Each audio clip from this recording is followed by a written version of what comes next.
Dolazi zajedno naći energiju. Čekajući naše zlatne sportiste. Pa idu spektakl zajedno. Idu ruke!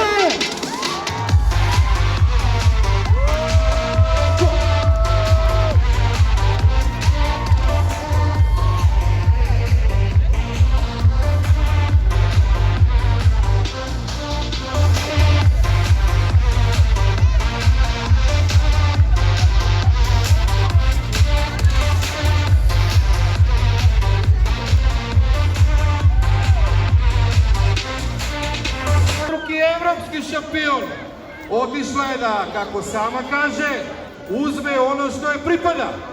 Ali na kakav način, ljudi moji, pogled koji leti krv.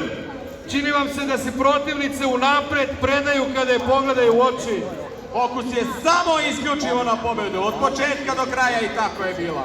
Jedna za drugom su padale na tatamiju i poklanjale se šampionki. Dame i gospodo, Jovana Branković!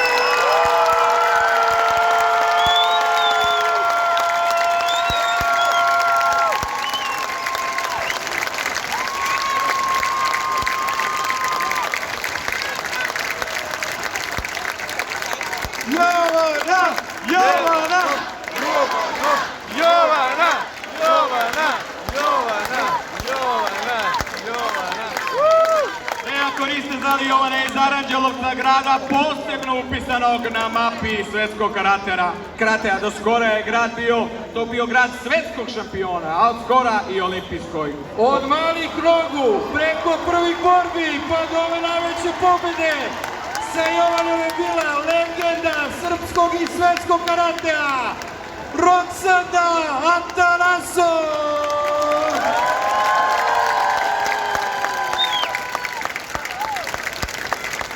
Joj, spremite dlanove i grla, jer sada ide jedan poseban pozdrav za jednu veliku šampionku koja je već stajala ovdje pred vama posle onih olimpijskih igara u Londonu i tada je osvojila zlatnu medalju.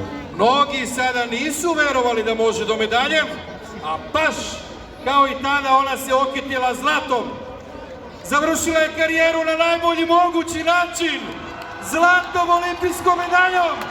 Srbijo, poklonimo se carici Milici Bandi!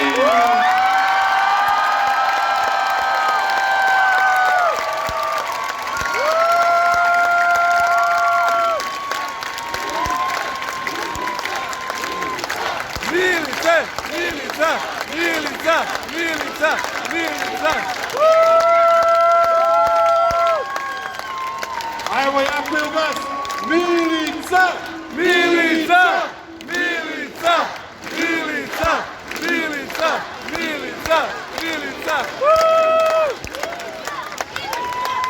Naravno još jedan ristak za Dragana Jovića! Gale, čovek koji pravi šampionke!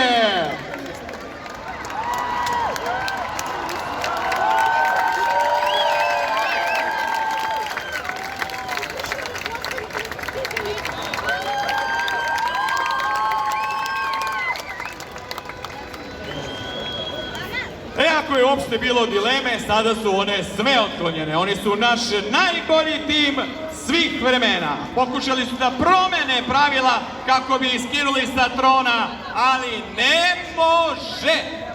Ponadali su se Španci posle trijumfa u prvom kolu da su definitivno našli lek za one Srbe, ali ne. I mnogi su posumnjali i posle onog poraza od Hrvatske, ali zar nismo shvatili, pa ljudi, oni su najbolji kada je najteže. Kada je potrebno da se počisti svetski šampion Italije u četvrtfinalu,